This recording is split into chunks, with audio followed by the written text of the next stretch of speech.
And I think of it as a celebration of our center.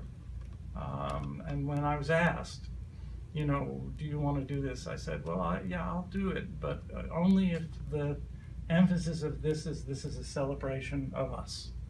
And the reason I feel that is because, for me, I couldn't have done this without us. So, it raises a question: how does this happen?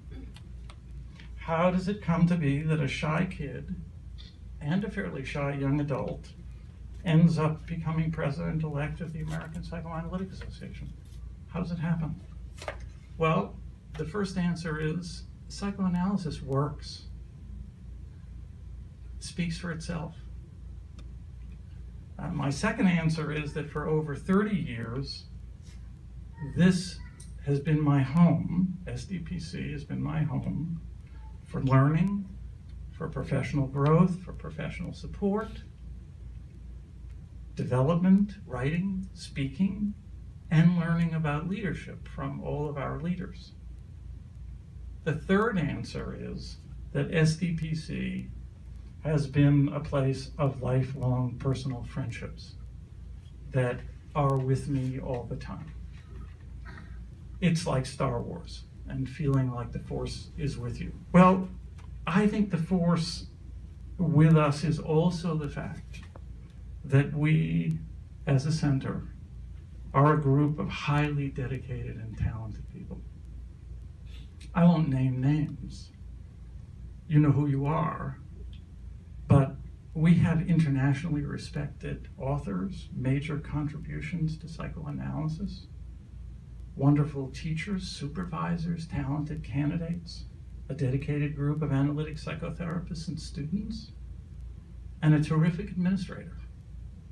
We are very small, but also we are a very, very capable group. Because we're a small group, I think we need each other. I think we need the IPA internationally. I think we need the American Psychoanalytic Association nationally. And I think we need the San Diego Psychoanalytic Center locally. I want you to consider a few numbers.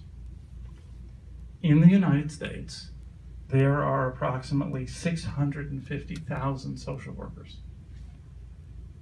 There are 168,000 marriage and family therapists.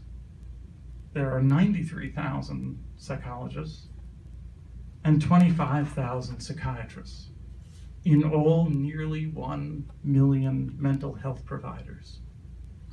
By contrast, there are 3,400 psychoanalysts in the American Psychoanalytic Association. By contrast, there are a little over 120 members of our center. We are small, but we represent an essential voice in the world of mental health. Being small, we need to work together. APSA is working together to become more vital and progressive. Let me briefly summarize some of the progressive changes that are now in the works to vitalize the American Psychoanalytic Association and make it more functional, more inclusive, and much more user-friendly. As was commented on, I think, in a few of the letters, the American Psychoanalytic Association has a history of the more ultra-conservative traditional people not treating other people very well, and we are getting past that.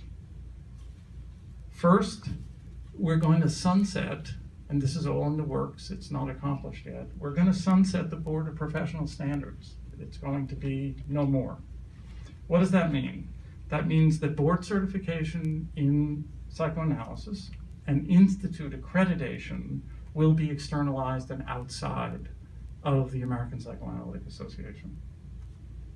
Like the IPA societies in Europe and Latin America, we will rely on IPA standards, giving us much more local option for training and how we appoint training analysts. For example, we will be able to decide as a group that this external board certification need not be required for us to appoint a training analyst.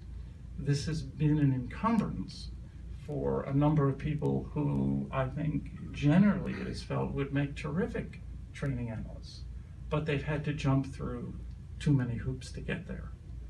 Some people have run into difficulties jumping through some of those hoops.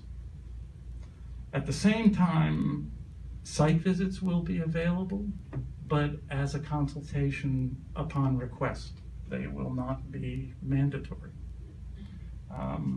But at the same time, we will remain an approved American Psychoanalytic Association center.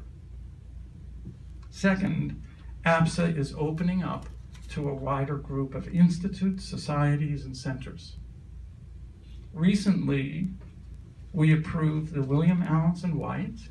For people who may not know, that is a very large psychoanalytic organization in New York that follows the principles of Harry Stack Sullivan, and also the American Institute for Psychoanalysis, which is another fairly good-sized group that is significantly invested in the ideas of Karen Horney.